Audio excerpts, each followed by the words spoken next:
it looks like it's high to mid in section, which is nice too. Oh, no, hang on. You know, you can assume it's associated. Just dropped out. Yeah, that was my guess. So that One of the other students has a photograph of a jaw they found just over there. Yeah, that's no one. teeth. It's no teeth in it. Yeah. It's not worth it. It's a good for education, but it's not worth collecting. This is a different story. yeah. We were walking around, we found a trail of small bone fragments. We followed them up the hill. The number of fragments kind of got larger and larger.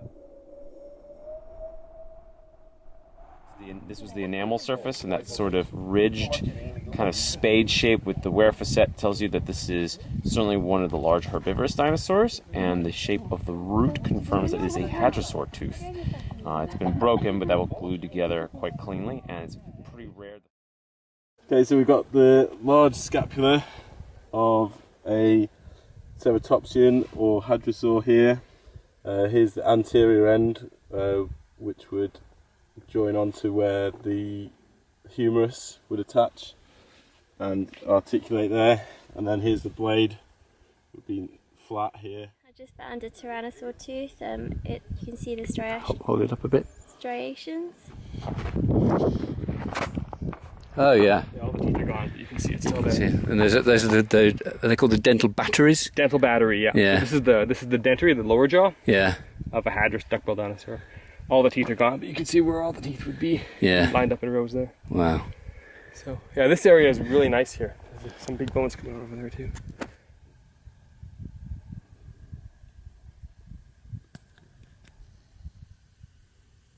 So these are all bits of the same tooth. Yeah, that's what I thought. Yeah, it's a croc tooth. Yep.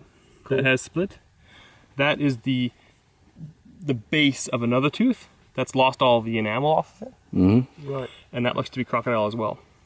Okay, so this is a juvenile ceratopsian radius, which is that bone that I Not far found. from it already. It's got a bit of an articular end. It's worn, so we've lost the cortex here. But you can see you have kind of got two edges and a groove in the middle. So that's going to form part of that conduit, that classic cartoon double bubble you get at the end of a bone, because that forms part of the articular joint. So you know it's an articular end, so it's not going to be something like a pubis, it's not going to be something like ischium, it's not going to be something like a distal end of a rib, so it's going to be something like a femur or a tip. So this is a bone called the scomosal of a dinosaur called Centrosaurus apertus, one of the horned dinosaurs. And this makes up the frill, which is the shield or the billboard on the back of the skull. You can see the scalloped margin here. That would be the edge of the skull. And then the parietal would be coming off here, and there'd be several hooks coming forward. And it's those hooks, the direction and the number, that is actually diagnostic to the different species of horned dinosaurs. There's no such thing as too much water. And then just drip it on the surface and make sure all the surface is covered. Okay? So that's your job. We'll make sure we get a good Well, I don't like The grinding enamel vertebrate.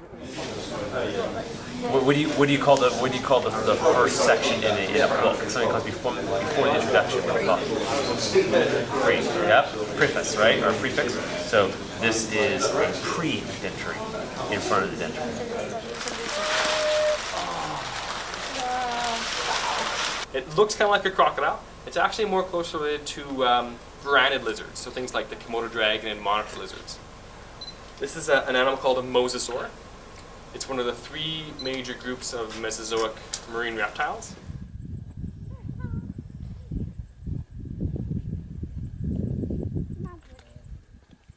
And it's basically most of the back, or good chunk of the back of a hadrosaur skull.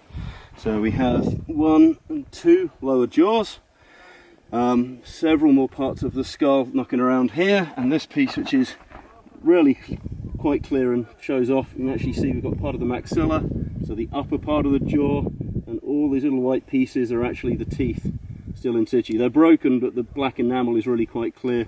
You see there's multiple of them, and then eroding out alongside are lots and lots of the actual teeth themselves have come out with this lovely black enamel.